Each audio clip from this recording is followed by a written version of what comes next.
Bueno, muy buenas tardes. Laura Canevari, Itaca Solutions. Espero que estén disfrutando mucho del programa que hemos presentado hasta ahora en los últimos 4 días de Climate Week Colombia 2021. Hoy tenemos la última presentación de nuestro bloque de océanos y de vida marina. Y el día de hoy contaremos con la presencia de 4 panelistas con los que hablaremos del tema de carbono azul. Quisiera comenzar por introducir a la primera persona que nos dará una breve introducción sobre el trabajo que está haciendo a nivel nacional el INVEMAR. Vamos a presentar ahora al capitán Francisco Armando Arias, capitán de navío, retirado de la Armada Nacional, biólogo marino y experto en química y biología de la Universidad Jorge Tadeo Lozano. El capitán tiene también un magíster en planificación y administración del desarrollo regional, de gestión litoral de la Universidad de Nantes, de Francia, y es candidato a doctorado de Estado en el programa Imágenes y Mar.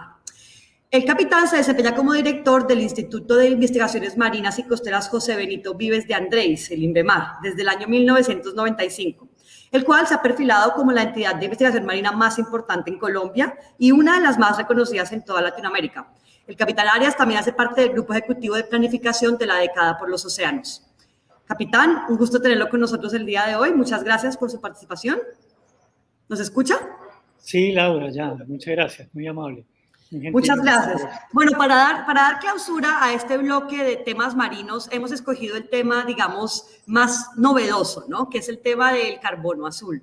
Nos encantaría que nos contara un poco desde el INVEMAR qué tipo de proyectos e iniciativas se están llevando a cabo y cuáles han sido los retos y las oportunidades que han encontrado en este camino.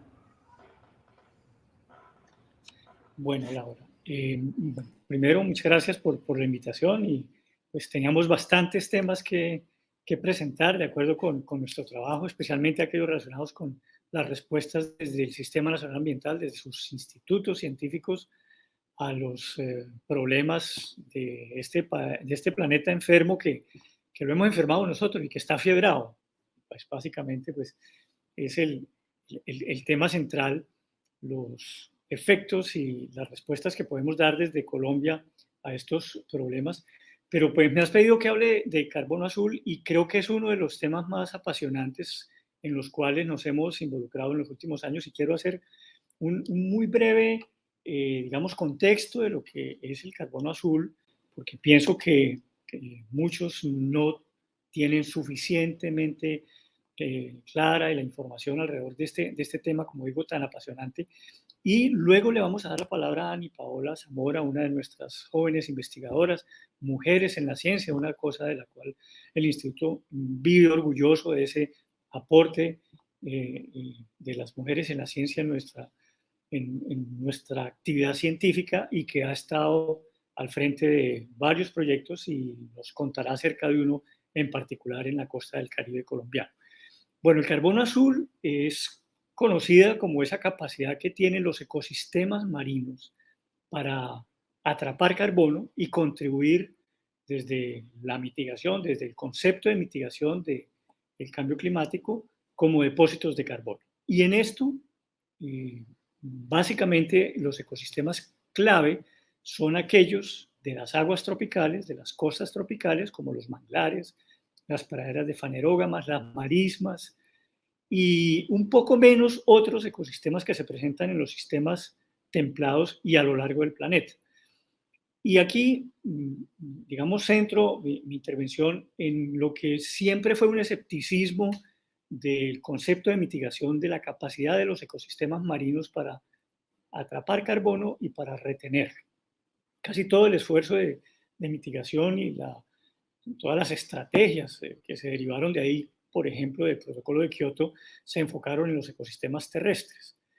Los ecosistemas marinos fueron, yo diría que despreciados, y esa es pues mi opinión, en parte por el desconocimiento de la fisiología de estos ecosistemas, en parte porque había como una especie de percepción de, al contrario, ser capaces de retener carbono, de atrapar y de retener carbono, se convertían en generadores de gases efecto invernadero, que evidentemente así ocurre en algunas ocasiones, producen metano, producen óxidos de azufre o de nitrógeno, que inclusive son más activos desde el punto de vista de cambio climático que el mismo CO2, y entonces se les relegó y se les dejó a un lado.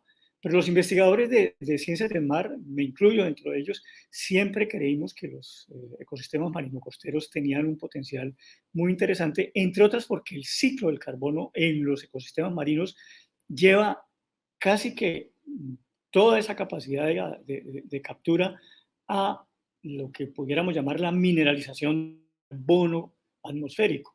Distinto a lo que pasa en los ecosistemas terrestres, en donde el carbono permanece como básicamente biomasa y puede retornar a la atmósfera de una manera muy expedita en las quemas, en la deforestación, en el mal uso de estos ecosistemas terrestres, mientras que en los ecosistemas marinos, al estar mineralizado, ese carbono queda atrapado no por decenas o cientos de años, sino por miles de años. Entonces, el ejercicio en el que hemos estado en los últimos años, los investigadores de las ciencias del mar, es en probar esa capacidad, es en demostrar que son muchísimo más eficientes y muchísimo más estable ese carbono que se atrapa en los ecosistemas marinos y que por lo consiguiente tenían un papel que jugar en este rol de la mitigación del cambio climático. Pero había en ese sí una condición, y era que esos ecosistemas se mantuvieran saludables.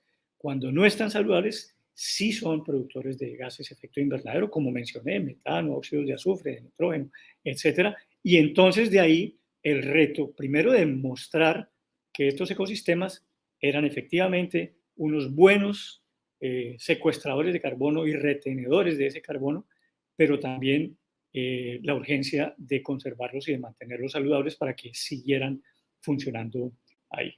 Entonces tenemos, y ahí decía el privilegio de nuestros países, al ser tropicales, las extensiones de manglar pues, más importantes de todo el planeta, de las praderas de fanerógamas marinas, que era otro de esos ecosistemas olvidados, de las marismas costeras, que tienen también un rol que jugar, y de alguna manera la relación con arrecifes de coral, que son también de áreas tropicales, con algunos otros ecosistemas, pues el fitoplancton de toda la superficie del océano que capta CO2 y lo mineraliza y lo lleva a las profundidades y queda ahí retenido por ya no miles, sino millones de años. Y en eso pues es que hemos estado, y creo que lo hemos probado técnicamente. El instituto ha podido demostrar la gran capacidad que tienen los manglares y las praderas de fanerógamas en nuestras aguas marino-costeras para esa función de captura y retención de carbono. Y de ahí el trabajo que estamos desarrollando y que Ani pues, va a mostrar más adelante como uno de nuestros ejemplos. Hoy en día sabemos que los manglares son capaces de atrapar más del 10% de lo que atrapan los ecosistemas terrestres y lo hacen 4 veces más rápido. Con las praderas de fanerógamas, más o menos la escala es la misma, pero la velocidad de retención es muchísimo más alta. Son ecosistemas realmente muy, muy eficientes. Pero como dije, tenemos que cuidarlos, tenemos que tenerlos saludables para que esto funcione. Y en Colombia nos enfocamos en el desarrollo de un sistema temático del sistema de áreas protegidas del país, que es el subsistema de áreas marinas protegidas, en donde nos enfocamos en la protección de estos ecosistemas.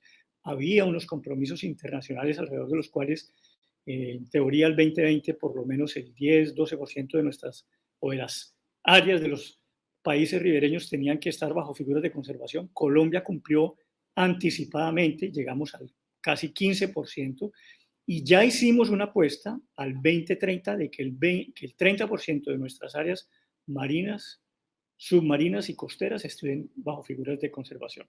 Pero adicionalmente encontramos que no solamente había un gran potencial de proteger estos ecosistemas como áreas de conservación típicas, duras, llamémoslo así, dentro del concepto de áreas protegidas, sino que podíamos además incidir en el bienestar de las comunidades costeras, aprovechando la sabiduría ancestral, aprovechando la presencia en los territorios y cómo administran ellos esos territorios para aproximarnos a estrategias de conservación que tuvieran en cuenta las comunidades. Encontramos además unas figuras legales que nos lo permitían y un apoyo muy interesante de las autoridades ambientales y de las comunidades para hacerlo así. Y desarrollamos proyectos que hemos enmarcado dentro de la estrategia de distritos regionales de manejo integrado, en donde el Estado, a través de sus autoridades ambientales, las comunidades organizadas y la ciencia, el Instituto de Investigaciones Marinas en este caso, se unen, conseguimos socios nacionales e internacionales para desarrollar proyectos productivos que estuvieran enfocados en la conservación de estos ecosistemas, generaran la posibilidad de negociar bonos de carbono dentro de la estrategia de mitigación del protocolo de Kioto, que beneficie la conservación, que beneficie a las comunidades y que nos permita seguir avanzando en el desarrollo de otros sistemas y de otras actividades de conservación. Colombia tiene alrededor de 400.000 hectáreas de manglares, tanto en el Caribe como en el Pacífico.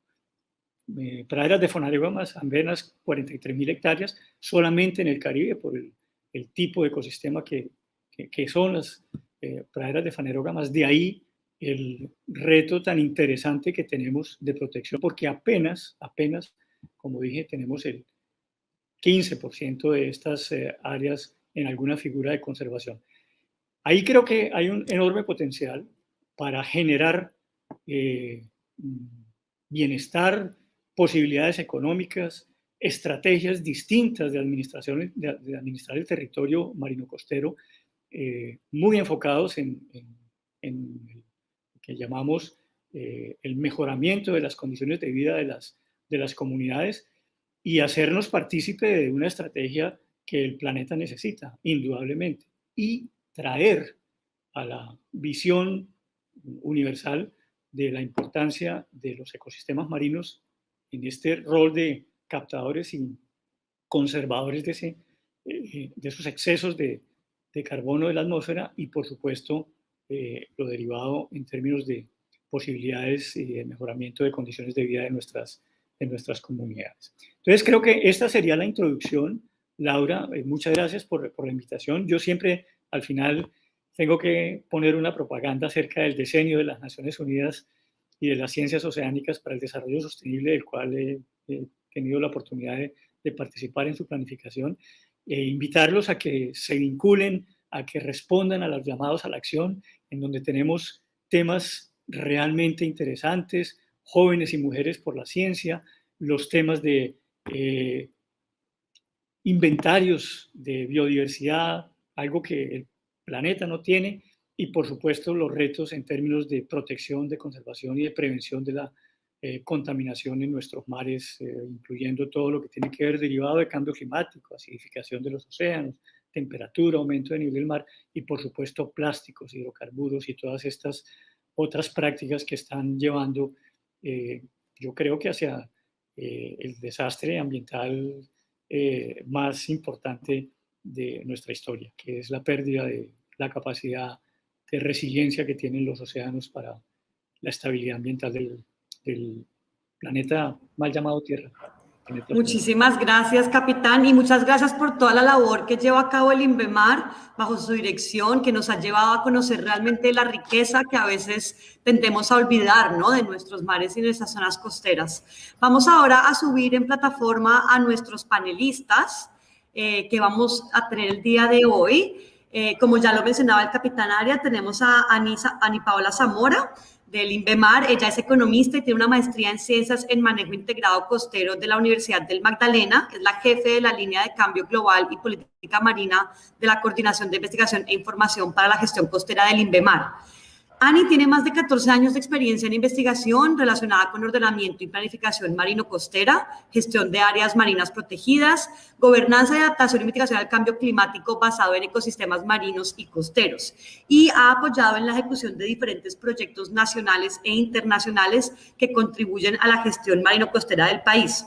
Antes de introducirle a nosotros dos panelistas, Gustavo y Catalina, voy a dar la palabra a Ani para que nos cuente rápidamente sobre una de las iniciativas que está llevando a cabo el INVEMAR en temas de carbono azul. Si podemos, por favor, subir a Ani. Hola, Ani, ¿cómo estás? Muy bien, ¿cómo están? ¿Me escuchan Muy bien? Muchas. Sí, gracias. Y también poner, por favor, la presentación de Ani para que nos pueda contar, preferiblemente en menos de 10 minutos para así dar tiempo a todos nuestros panelistas, un poco sobre el trabajo que están haciendo ustedes desde el INVEMAR. Muchas gracias y te paso la palabra, Ani. Muchas gracias, Laura.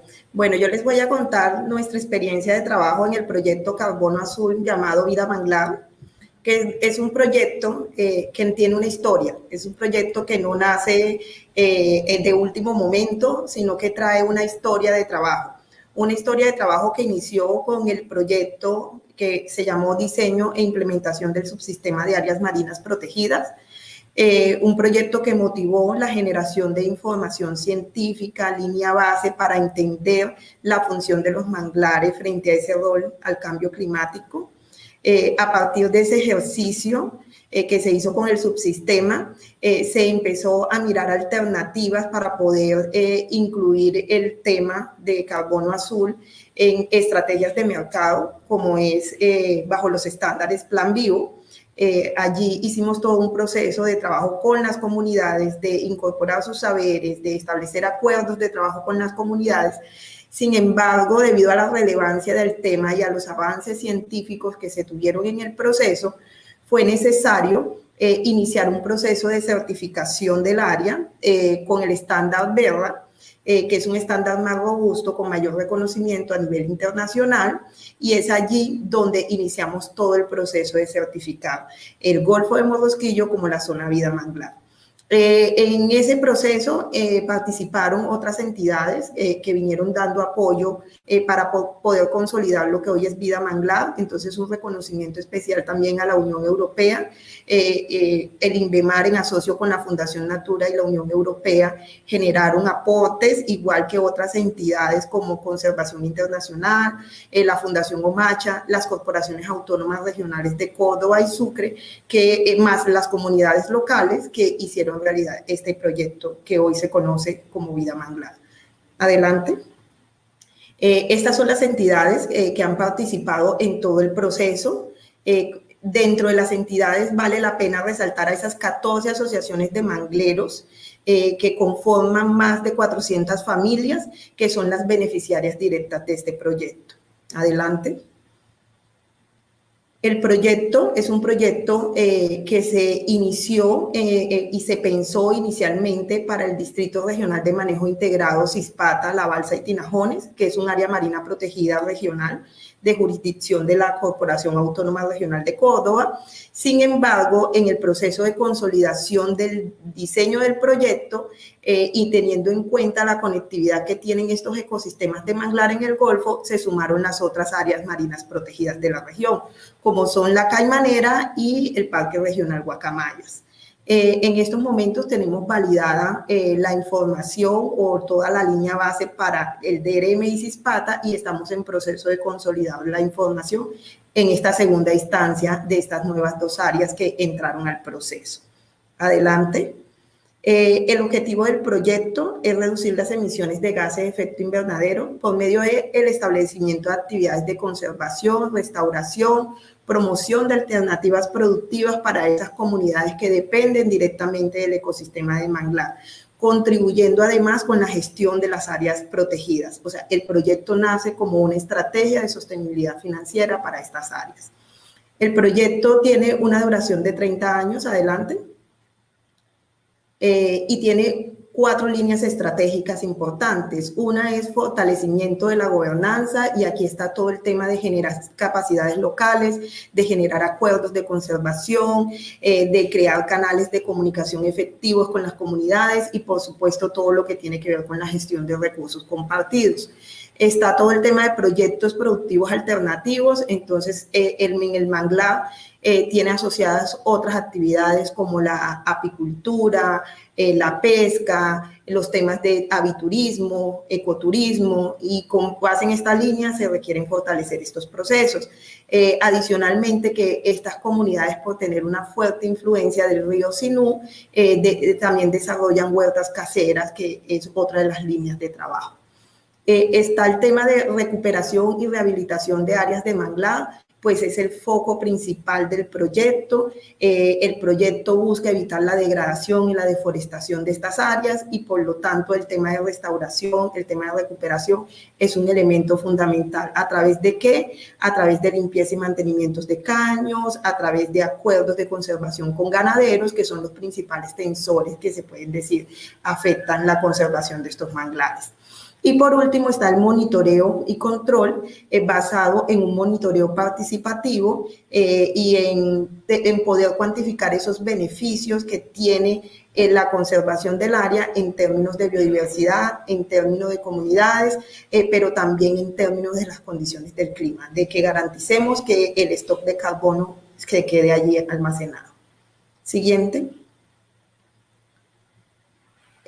¿Cuáles son los beneficios del proyecto? Pues el proyecto tiene unos beneficios frente al clima, todo lo que tiene que ver con la reducción de emisiones de gases de efecto invernadero. Se espera que durante 30 años el proyecto reduzca cerca de 900.000 toneladas de CO2 equivalente, que estas toneladas de CO2 equivalente al final son medidas en el mercado voluntario de carbono como bonos de carbono y que son alrededor de 800.000 bonos de carbono que podrían entrar a comercializarse con unos criterios preestablecidos entre el grupo de trabajo que hace parte del proyecto.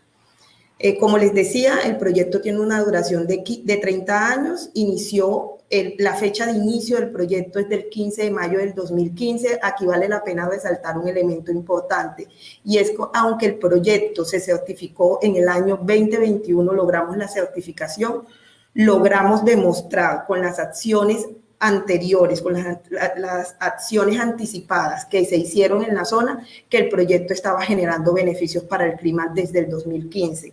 Y nos validaron entre el periodo 2015 y 2018 una reducción neta de emisiones de casi 68.000 toneladas, que son las que en estos momentos estamos revisando cómo pueden comercializarse en estos mercados de carbono, de estos mercados voluntarios de carbono. En términos de biodiversidad, pues con el proyecto se pretende dar continuidad a acciones que ya se venían adelantando en términos de conservación de especies que son consideradas vulnerables, como son el caimán aguja, el manatí y otras especies como la nutria, que son importantes dentro de la biodiversidad de la zona, sumado a las aves que también suenan importantes en estas zonas por ser una zona AICAS. Siguiente, en términos de los beneficios sobre la comunidad, pues los beneficios están enfocados en poder aumentar esa capacidad de manejo con participación comunitaria. El proyecto lo que busca es fortalecer esas comunidades, no solo desde el punto de vista de la implementación de acciones, sino también dentro de sus estructuras organizativas, dentro de la documentación que requieren administrativamente para poder firmar convenios, acuerdos, proyectos. Hemos logrado unos acuerdos importantes con estas comunidades que son las que reciben el pago directo por la limpieza de caños, por el mantenimiento de estos manglares y por apoyar los monitoreos participativos. Siguiente, estos beneficios se ven reflejados finalmente en el bienestar de estas comunidades que ven en el manglar una alternativa productiva, una alternativa de ingresos, que ven el manglar como una oportunidad para poder tener beneficios socioeconómicos, para poder mejorar sus condiciones de vida. El proyecto ha sido una gran oportunidad porque también le ha permitido al país tener un liderazgo en los temas de carbono azul. Mientras antes se hablaban de mercados voluntarios pensados en otros proyectos, principalmente en bosques terrestres, a nivel marino costero se está tomando un liderazgo importante y es Colombia quien está llevando ese liderazgo con estos aprendizajes y esta experiencia. Estamos contribuyendo al cumplimiento de metas establecidas en el Plan Nacional de Desarrollo. Es una de las iniciativas que el gobierno nacional va a poder reportar ante sus compromisos internacionales, como son las contribuciones nacionalmente determinadas, el convenio de diversidad biológica, el Acuerdo de París. Además de que con el proyecto se están manteniendo esos servicios ecosistémicos adicionales que son la protección de las costas, la provisión de alimentos, la purificación del agua, la conservación de la biodiversidad, que es muy importante para las comunidades que viven en estas zonas. Además, generan beneficios en términos de adaptación o cobeneficios en términos de adaptación, porque sabemos que las proyecciones de cambio climático no son tan positivas para las zonas costeras y estos ecosistemas cumplen un rol muy importante en términos de adaptación. En términos de sostenibilidad financiera, el proyecto está contribuyendo a la financiación de la gestión del plan de manejo de las áreas marinas protegidas y no solo está aportando una parte de esos recursos, sino que a través del proyecto está canalizando otros recursos que se requieren para la gestión de estas áreas. Para todos es claro que las áreas protegidas y en especial las áreas marinas protegidas, mantenerlas cuesta mucho y lo que se requieren son recursos financieros para garantizar sus elementos de conservación o sus objetos de conservación. Con los ingresos que se pretenden generar por la venta de carbono y por las donaciones o por los proyectos que empiezan a apalancar este tipo de iniciativas, pues lo que estamos generando es un fortalecimiento financiero para estas áreas. Además que estamos generando capacidad de gobernanza para estas autoridades ambientales que van a tener unas entidades acompañando el proceso de la mano de quién, de las comunidades que son socios estratégicos. Y pues por supuesto este aprendizaje, esta experiencia nos está llevando a poder escalar estas iniciativas a otras regiones y a otros ecosistemas como son los pastos marinos. En estos momentos el país a través del proyecto o de un proyecto financiado por Unión Europea que es la acción MAPCO, Manglares, Pastos Marinos y Comunidades, se logró generar esa línea base de información para pastos marinos de La Guajira y de San Andrés. Y en estos momentos estamos evaluando la factibilidad de proyectos carbono azul en esta zona. Entonces, esto lo que ha permitido es que tengamos un avance hacia otros temas, escalando hacia otras regiones, generando unos impactos bastante grandes en el país, porque lo que está promoviendo es una gran cantidad de oportunidades para la gestión de estas áreas que realmente lo que requieren es recursos y aliados para fortalecerse.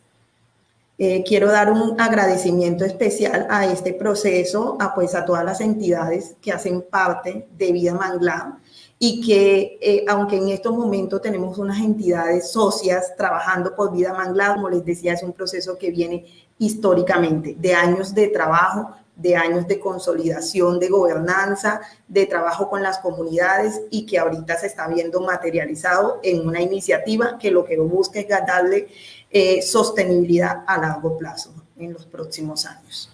Muchísimas gracias. Muchísimas gracias a ti, Ani, por todo el trabajo que están llevando adelante ustedes también. Y tengo un par de preguntitas para ti, o sea que no te me vayas. Pero mientras tanto, vamos a dar la oportunidad a Gustavo Ramírez, originario de Mérida, de Venezuela, de que nos dé una breve introducción al trabajo que está haciendo EarthLab en México. Subimos, por favor, al escenario a Gustavo también. Gustavo cuenta con estudios de ingeniería forestal en la Universidad de los Andes de Venezuela, una maestría en economía ambiental y recursos naturales de Uniandes, Colombia, y estudios de doctorado en manejo de recursos naturales en la Universidad Autónoma de Yucatán, en México. Gustavo tiene más de 18 años de experiencia en planificación, ejecución de proyectos, operaciones forestales, inventarios forestales, cuantificación de biomasa, estudios de mercado para temas de carbono azul. La lista es muy, muy amplia. Qué gusto tenerte hoy con nosotros, Gustavo. Vamos a dar inicio a la presentación que nos has enviado para que así nos puedas contar un poco del trabajo que estás llevando a cabo en varios proyectos en México. Mientras que suben la presentación, les comento también que Gustavo también es coordinador de un proyecto de carbono llamado Forest Restoration with TIC, en empresa con Agropecuaria Santa Genoveva Forestal y desarrollador de proyectos de carbono Bonos del Jaguar, que es además un nombre muy bonito para un bono. Entonces, te paso la palabra, Gustavo, y atentos a escuchar tu presentación. Muchas gracias, Laura. Bienvenidos. Estamos aquí en Mérida, Yucatán, también en la península, y bueno, estamos con el calorcito de aquí de la península acompañándolos allá en Colombia. Un fuerte abrazo para todos para allá. bueno, de AirLab buscamos como empresa darle esa respuesta como sí a los proyectos sostenibles y ayudamos a diferentes organizaciones empresariales a perder ese miedo y a dar ese paso de aportar y ayudar a mitigar el cambio climático. Y con eso los acompañamos también a la sostenibilidad de sus empresas y el posicionamiento a través de diferentes certificaciones. Puedes avanzar.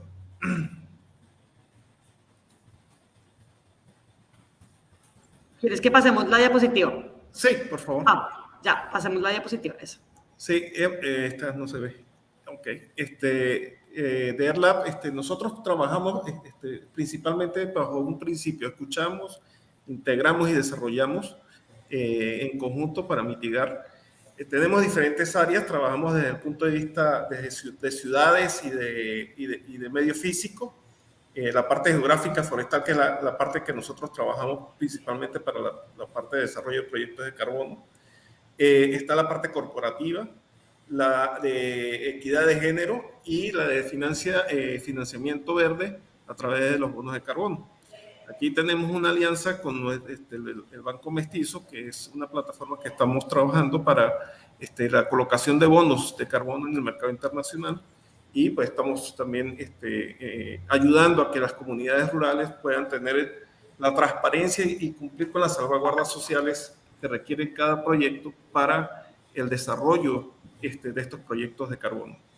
Dentro de los retos que hemos tenido para trabajar aquí en México es primero generar la gran confianza entre la comunidad de ejidales, que son los administradores y dueños de las tierras acá, que son como tierras comunales, si así lo entendemos para el resto de Latinoamérica, y trabajar con ellos paso a paso. ¿Sí? Ir trabajando en función de la toma de decisiones de ellos, con la mayor transparencia posible.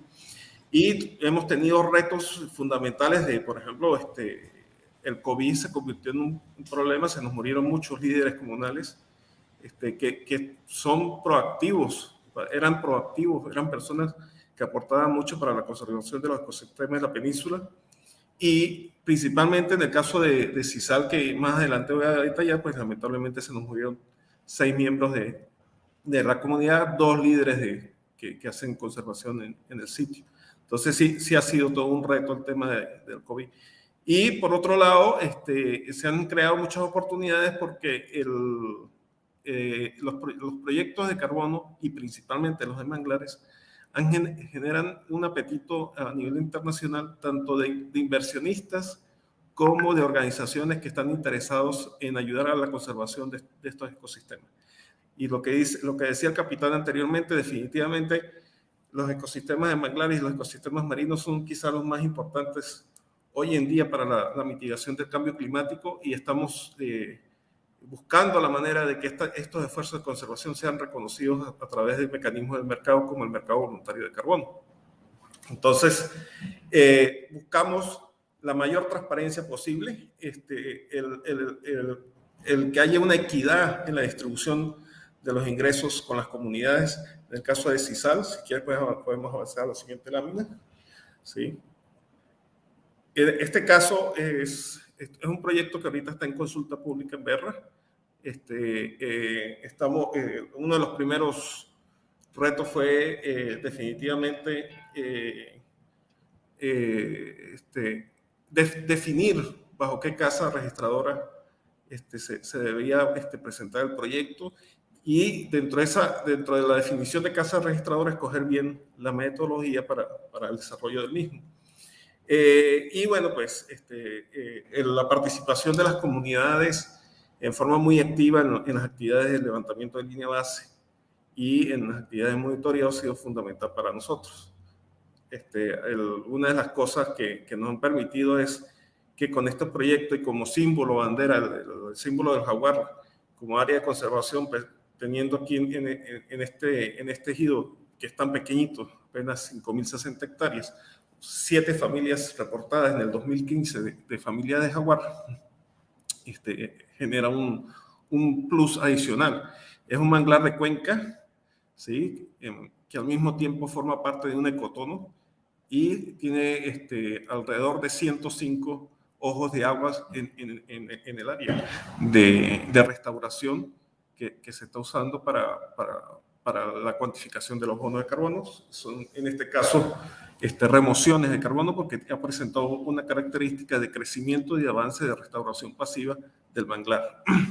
Y bueno, pues estamos hablando, sí, hablando de números, estamos hablando que se tiene proyectado que para 30 años, teniendo en cuenta que tenemos 600 hectáreas por restaurar, estamos pensando que alrededor de unos 3 millones de bonos acumulados pudiéramos estar generando y anualmente unos 100.000 bonos aproximadamente. También estamos apostando, como mencionaba Ani, a que nos reconozcan esfuerzos de conservación y de restauración años atrás, y si logramos eso pudiéramos estar pensando que unos 300.000 toneladas de CO2 pudiéramos tener acumulado en 5 años aproximadamente. Sí, el reto ha sido muy grande. La dinámica de los manglares acá en la península es muy enriquecedora desde el punto de vista científico. Tiene una capacidad de rebrote y de sobrevivencia muy alto, algunas veces por efectos de fenómenos como los huracanes que generan inundaciones, pues se genera como una mancha en imagen satelital que el manglar pareciera que estuviera muerto y pues tiene esa capacidad de rebrote que vuelve a generar nuevos individuos con ramas caídas, ¿no? Entonces, es una experiencia muy rica, de aprendizaje muy, muy importante, y lo más importante es la interacción con la comunidad de Sisal. El ejido de Sisal es una comunidad de pescadores que tiene valores antropocéntricos muy, muy altos, tiene unos valores de conservación muy altos, y eso es lo que da cierta garantía al éxito de los proyectos. Nosotros, principalmente para efectos de manglares, quizás la superficie no es tan importante como el vector humano para escoger como viable la factibilidad del proyecto. Sin embargo, para otros proyectos de manejo forestal sí consideramos que proyectos grandes, de áreas grandes, y poblaciones relativamente pequeñas de comunidades agrupadas y organizadas serían los más viables para el desarrollo de los proyectos de carbono. En la península estamos hablando de alrededor de 500.000 hectáreas que estamos impactando, unas 300.000 hectáreas de cuantificación de carbono, y estamos hablando de alrededor de 6.000 familias que estamos impactando directamente con los proyectos de carbono alrededor de la península. Estamos hablando de alrededor de 13 proyectos solamente en la península.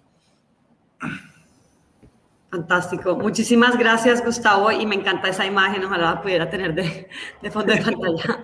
Un manglar con un jaguar, qué bello. Bueno, ahora vamos a subir a nuestra plataforma a nuestra otra panelista, que es Catalina Mejía. Catalina Mejía es la gerente de desarrollo de negocios para el norte de Latinoamérica en Ecosecurities y cuenta con más de 11 años de experiencia en el sector de desarrollo y conservación en Colombia. Tiene amplia experiencia en desarrollo de soluciones financieras para proyectos de desarrollo y ha trabajado con importantes organizaciones de conservación como RARE y Conservation International. También ha sido asesora para las empresas, o sea, no solo ha trabajado en proyectos de desarrollo, sino también con empresas como Alpina, Grupo Empresarial Bolívar y Corona, en desarrollo de estrategias de inversión social. Catalina tiene un título de negocios internacionales de la Universidad de AFIT y una maestría en desarrollo sostenible de Brandeis University. Catalina, te paso la palabra para que nos cuentes un poco sobre la iniciativa Ecosecurities y trabajo que estén llevando a cabo en nuestra región. Gracias. Hola, Laura. Muchas gracias por esa introducción y buenas tardes también a los demás panelistas. Bueno, pues voy a empezar mi intervención contándoles brevemente sobre Ecosecurities y nuestra experiencia en Carbono Azul, resaltando los retos que hemos encontrado y cómo los hemos abordado con el objetivo pues, de que estas experiencias puedan contribuir al desarrollo de proyectos de carbono en Colombia. Entonces, pues si quieres, puedes proyectar la siguiente diapositiva. Bueno, Ecosecurities tiene más de 20 años de experiencia en el mercado de carbono y las finanzas climáticas. Somos expertos en la identificación, desarrollo, comercialización y financiación de proyectos de mitigación climática en los diferentes mercados voluntarios y regulados a nivel internacional. Estamos enfocados en ayudar a los desarrolladores de proyectos basados en el capital natural y energía renovable a incorporar los beneficios del financiamiento climático y sobre todo a maximizar sus activos de carbono y el impacto social y ambiental de estas iniciativas. Además, pues brindamos asesoría técnica y financiera en temas relacionados con soluciones basadas en la naturaleza, carbono azul, bonos verdes y otros instrumentos innovadores de financiación climática. Siguiente diapositiva, por favor. Bueno, Ecosecurities ha sido un actor clave en la creación y el desarrollo del mercado de carbono en Colombia. Tenemos, como les dije ahorita, pues existimos desde la aprobación del protocolo de Kioto, y en toda esta historia hemos desarrollado más de 700 proyectos de reducción de emisiones y movilizado más de $1 billón de dólares en financiación climática a nivel mundial. Entonces, pues después de todos estos años, si quieres pasas a la siguiente diapositiva, pues yo creo que estamos en un momento muy interesante, porque estamos por fin viendo ese crecimiento exponencial que queríamos ver del mercado de carbono. Y esto ha sido impulsado principalmente por compromisos claros de los gobiernos y del sector privado para acelerar la transición hacia la carbono neutralidad. Y también hemos visto cómo los mercados de carbono y las soluciones basadas en la naturaleza se están convirtiendo en herramientas efectivas para ayudar en esta transición.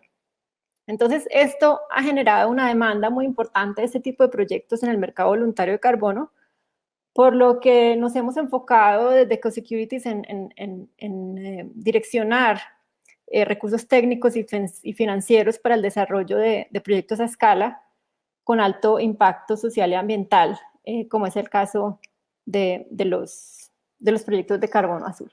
Como ya pues los otros compañeros los resaltaron, que es algo muy interesante del mercado, porque digamos que ya no estamos solo interesados en proyectos que generen reducción de emisiones, sino en cuál es el impacto socioeconómico y de biodiversidad de estos proyectos. Siguiente diapositiva. Bueno, digamos que esto ya lo cubrió muy bien el capitán Arias. Digamos que en los últimos años se ha fortalecido mucho el conocimiento científico en torno a la enorme capacidad que tienen estos ecosistemas de manglar, pastos marinos, marismas para captar y almacenar carbono. Y como también lo resaltó el capitán Arias, pues se ha demostrado que tienen una magnitud mucho mayor que los ecosistemas terrestres para captar carbono. Entonces esto ha hecho que se haya despertado mucho el interés de diferentes actores para promover la conservación y restauración de estos ecosistemas. Y de la mano de este interés, pues hemos visto con mucha satisfacción que los inversionistas institucionales también están ya destinando financiamiento climático como una alternativa financiera clave para la protección de estos ecosistemas que como pues también han resaltado, no solo sirven para capturar carbono, sino que son indispensables para la protección de costas, para la purificación del agua, para el sustento de pesquerías, comunidades locales y la conservación de la biodiversidad, que hace que estos proyectos sean muy robustos y muy atractivos para todos los actores que están apostándole a la carbono neutralidad. Siguiente. Bueno, entonces actualmente Ecosecurities está formulando proyectos de carbono azul en México, donde estamos trabajando en 100,000 hectáreas de marismas en el Golfo de California, en Filipinas y en Timor-Leste, donde aproximadamente en ambos países estamos trabajando para conservar y restaurar 15,000 hectáreas de manglar. Y bueno, les voy a contar un poquito qué retos hemos enfrentado en esos proyectos y cómo hemos hecho para superar estos obstáculos. Si quieres, siguiente diapositiva y última. Entonces, el primer reto tiene que ver con la disponibilidad de datos científicos y condiciones habilitantes. Digamos que el desarrollo de proyectos de carbono todavía es una práctica naciente y contamos con estudios científicos limitados sobre sobre el estado de los ecosistemas, sobre datos históricos de cambio del suelo y de factores de degradación de estos ecosistemas, que son datos claves para poder generar modelos robustos y pues, para desarrollar estos proyectos de carbono. Este fue uno de los principales retos, por ejemplo, en nuestro proyecto de México, donde obviamente nos dimos cuenta que no teníamos los datos suficientes para llevar a cabo un estudio de factibilidad de un proyecto de carbono, que es el primer paso siempre que damos cuando vamos a abordar un proyecto de carbono. Y digamos que lo que hicimos en este caso fue que nos tocó dar un paso atrás y liderar el proceso de la creación de las condiciones habilitantes. Llevamos más de 6 meses haciendo recolección de datos, liderando un proceso de análisis de paisaje, de planificación territorial, y sobre todo fortaleciendo las capacidades y conocimiento de las organizaciones locales implementadoras y de gobierno con respecto a estos temas de carbono azul. El segundo reto tiene que ver con la articulación de actores, tenencia de la tierra y derechos del carbono. En muchos casos nos encontramos con diferentes actores del orden local, regional, nacional, que tienen injerencia sobre el mismo ecosistema o el área del proyecto, y pues la articulación y alineación de intereses de todos estos actores es un reto definitivamente. Una vía que nos ha permitido viabilizar este tipo de proyectos en otros países es trabajar de la mano del gobierno, como es el caso de Timor-Leste, donde tenemos un mandato del gobierno para, como les contaba ahorita, restaurar 15.000 hectáreas de manglar, y esto definitivamente facilita mucho la tarea para lograr la articulación de los actores de interés que me imagino que el INVIMAR ha cumplido en el caso de Colombia este rol de manera muy efectiva. Y el último reto pues, que quería resaltar tiene que ver, que es lo que más estamos enfocándonos nosotros en Ecosecurities, con la movilización de capital necesario pues, para la estructuración misma de los proyectos, o para justamente llevar estas soluciones y pilotos exitosos que existen en muchos casos, pero cómo los llevamos a una escala que les permita ser elegibles para recibir esta financiación climática. Entonces, pues para cerrar esta brecha de financiamiento, justamente lo que estamos haciendo en Ecosecurities es trabajar muy de la mano de inversionistas institucionales y corporaciones para estructurar mecanismos de financiamiento climático innovadores que nos permitan, pues que le permitan a los proyectos acceder a este capital necesario para el diseño de los proyectos y de la implementación de actividades que resulten en reducciones o captura pues, efectiva de gases de efecto invernadero. Bueno, yo creo que pues por ahora creo que voy a dejar hasta aquí para que podamos tener unos minutos para conversar. Aquí están mis datos de contacto por si alguien pues tiene alguna pregunta o quieren que profundicemos en un poquito en esto. Muchas gracias, Catalina. Invito a todos los que están oyendo a que pasen también sus preguntas por las distintas redes por las que estamos presentando la programación, pero mientras tanto aprovecho que tengo la palabra para hacerles yo un par de preguntas rápidamente. La primera es, bueno, ¿cuáles son las características de proyectos que realmente puedan llegar a entrar, digamos, en este mercado y cuáles son los pasos, ¿no?, a seguir para que un proyecto pueda entrar a ser parte de Carbono Azul? Y le dejo la palabra al que decida levantar la mano, porque sé que todos ustedes lo saben, no tienen respuestas, pero interesante ver distintas perspectivas y de distintos países. Pues desde nuestra perspectiva, me tomo la palabra. Adelante las damas. Digamos que uno de los aspectos principales que buscamos y que es un reto es la escala. Digamos que a nivel internacional hay mucha demanda de este tipo de proyectos, pero para que pues, se puedan catalizar estas financiaciones que les contaba de último que queremos catalizar para viabilizar estos proyectos, pues sí tenemos que contar con proyectos que, pues para que tengan una idea, pues no sé, mínimo 50.000, 100.000 toneladas de carbono al año. Entonces, digamos, esto es un poquito lo que se está demandando y lo que estamos buscando. Como les digo, porque este tipo de proyectos son los que nos permiten catalizar este financiamiento, y hay muchas formas de financiarlos. Tenemos figuras donde hay instrumentos de deuda que se pagan a partir de la venta de carbono, o donde hay capital de riesgo de inversionistas interesados en generar ciertas cantidades de carbono, o digamos compañías interesadas en los bonos que hacen compras anticipadas pues, con la esperanza pues, de pues, con respecto pues, a la cantidad de bonos que se van a emitir después. Gracias, Catalina. Y el tema de escala sí es un problema que yo creo que lo hemos discutido también con varios actores que están acá en sala, pero yo veía que había varios que estaban de acuerdo, pero que también habían abierto sus micrófonos para compartir también sus reflexiones. No sé si el capitán Arias y luego Gustavo todavía quieren añadir algo a las reflexiones de Catalina. Gracias, y gracias por darme la palabra, y un saludo, por supuesto, a Catalina, a Gustavo y a Ani con sus reflexiones. Creo que, y Catalina lo ha explicado bien, uno de los retos más importantes están, bueno, primero unas expectativas que se han abierto alrededor de los ecosistemas marino-costeros, que son completamente diferentes a las que teníamos, a la tradición de lo que ocurre en el territorio continental. Entonces ahí hay un momento en donde todavía estamos entendiendo y aproximándonos a los potenciales reales de estos ecosistemas, que son muy promisorios. Yo en eso sí estoy absolutamente convencido. Entonces las escalas de lo que hablábamos ahorita van a variar y van a incidir en los precios, digamos, de toda la negociación por la enorme eficiencia, llamémoslo así, de los ecosistemas marino-costeros. Pero lo segundo, y Catalina hizo especial énfasis, y esto nosotros lo entendimos claramente desde un principio, es la ausencia de información sobre el territorio, sobre los territorios que estamos trabajando. Y ahí nosotros teníamos una ventaja enorme en la zona de Cispatá, porque veníamos de hacer un monitoreo ambiental muy, muy exhaustivo de los efectos de una hidroeléctrica en la cuenca alta del río Sinú.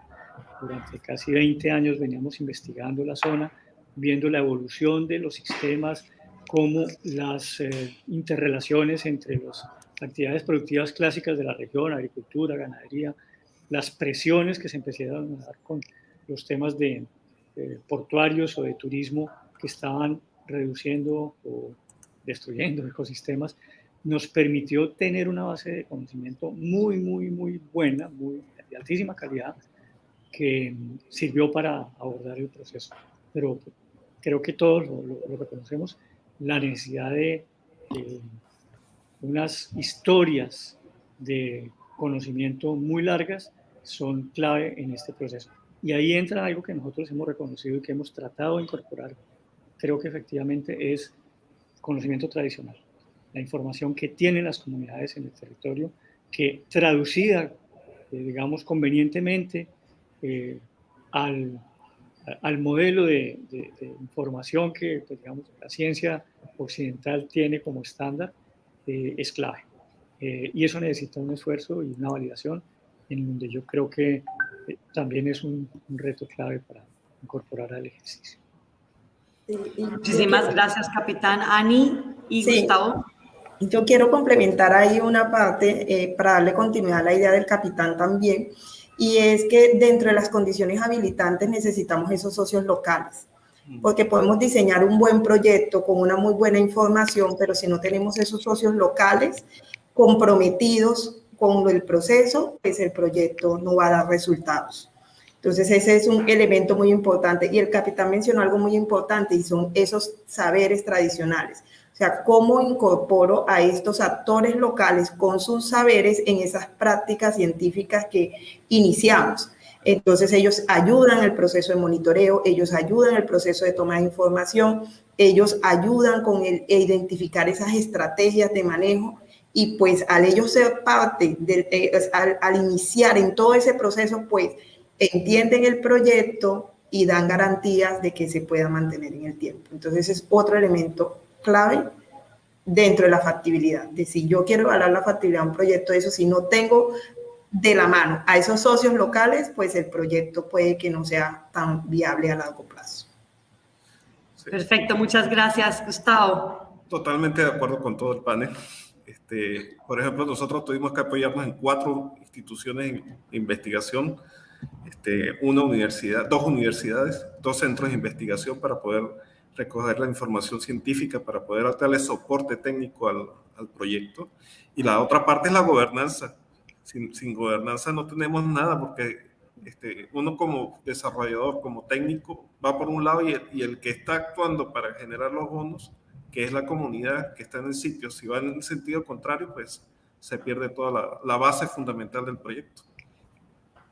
Muchísimas gracias. Y yo sé que ya estamos por cerrar, pero voy a aprovechar así, ultimísima pregunta, y siempre pensando en la próxima frontera. Hemos hablado mucho de los manglares.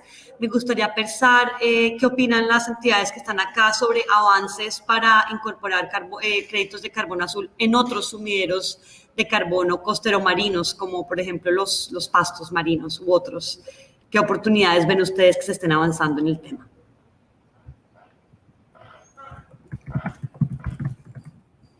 Laura, es que fíjate que aquí hay un tema de concepción alrededor de los temas marinos.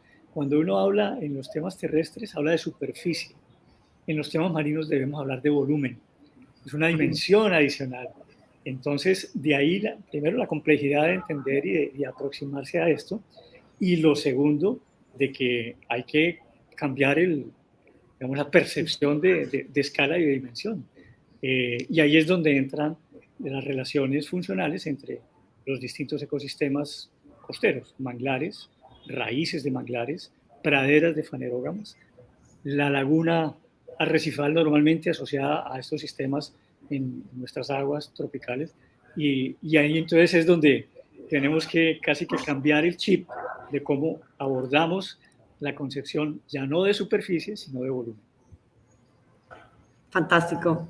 ¿Alguna otra reflexión sobre nuevos avances que tengamos en el área para carbono azul en ecosistemas costero-marinos? Sí, en Colombia ya hemos ido avanzando en entender pues cómo funciona el almacenamiento de carbono en estos ecosistemas de pastos marinos, y lo hemos hecho en alianza con otras entidades internacionales. O sea, es un proceso, como un proceso nuevo, requiere de aliados técnicos con los cuales podamos discutir y afinar metodologías. El ejercicio lo hemos hecho con ECU de Australia, con IMEDEA de España. Ya hemos generado unos artículos científicos frente al potencial que tienen estos ecosistemas para el almacenamiento de carbono, que realmente para Colombia tienen un aporte mucho más importante que si los comparamos, por ejemplo, con islas del Caribe. Y por lo menos San Andrés, a pesar de que tiene poco en superficie, pastos marinos, la cantidad de almacenamiento es mucho mayor que de pronto La Guajira, que tiene más extensión de pastos marinos. Entonces ya tenemos una información que nos está sentando unas bases iniciales de discusión, de pensar hacia dónde dirigimos esfuerzos, porque al final este proceso, aunque la finalidad se concrete en mercados voluntarios de carbono o en unas ventas de unos bonos, realmente lo que mueve es todo un tema de manejo y planificación espacial marina. Entonces aquí es donde nos pone a pensar en cómo llevamos esas condiciones habilitantes, lo que decía Catalina, cómo hacemos estos ejercicios de planificación que se requieren tener en cuenta en un ecosistema que es tridimensional, donde tengo que tener en cuenta el aire, el agua, la superficie, o sea, tengo que tener en cuenta varios elementos. Entonces, el reto para estos ecosistemas es avanzar en estos procesos de planificación, en generar esta información detallada. Son ecosistemas que no son tan fáciles de ver. Un ecosistema de manglar con herramientas de sensoramiento remoto, yo puedo ver cómo cambian o no. Estos ecosistemas sumergidos son más dinámicos. Entonces, en un monitoreo puede que estén en una parte, cuando voy al monitoreo siguiente se me movieron o me cambiaron las condiciones, y todos esos elementos tengo que tenerlos en cuenta. Entonces, ya hay unas bases iniciales que están generando nuevas preguntas de investigación y por lo menos poniéndonos a repensar cómo tiene que ser la planificación y el ordenamiento de estos ecosistemas. Muchísimas gracias, Ani. Gustavo y Catalina, últimas reflexiones. Catalina. Pues última nota, solo resaltar dos ejemplos internacionales muy interesantes, en México los dos. En la península de Yucatán, en Yulumbalam, hay un proyecto muy interesante donde ha recopilado unos datos muy interesantes enfocados en pastos marinos. Y nosotros el proyecto del Golfo de California que estamos liderando está enfocado en marismas también, que es interesante. Como les dije ahorita, inicialmente 100.000 hectáreas de marismas con posibilidad de aumentarlo a 400.000 hectáreas. Entonces, digamos que estos dos esfuerzos están ahí también como para que los tengan en mente, que es donde pues, podemos compartir experiencias e información. Oh, y adicional a eso, también los arrecifes coralinos, ¿no? La restauración de los arrecifes coralinos, que son muy importantes, que también hay que meterlo en la ecuación de la cuantificación del carbono, y esa interacción marial del mar con el ecosistema terrestre, que se dan unos procesos ahí muy interesantes de flujo de carbono que hay que contabilizarlos también y reconocerlos en el mercado. Muchísimas gracias. Bueno, y desde Ítaca los invitamos a continuar esta conversación detrás de cámaras y en los próximos meses que se continúe a dar esta transferencia de conocimientos tan buena que puede propiciar más trabajo en Carbono Azul en Colombia. Y doy nuevamente la palabra a nuestro maestro de ceremonias, Mauricio Cárdenas, para dar inicio a nuestra próxima sesión. Muchas gracias a todos por su participación. Aquí, Laura, gracias. Muchas gracias. Hablamos entonces. Hasta luego. Chao. Hasta luego, muchas gracias. A usted, hasta luego, capitán. Hasta luego. Gracias. Listo, Mauricio. Laura. Te devuelvo la palabra. Chao.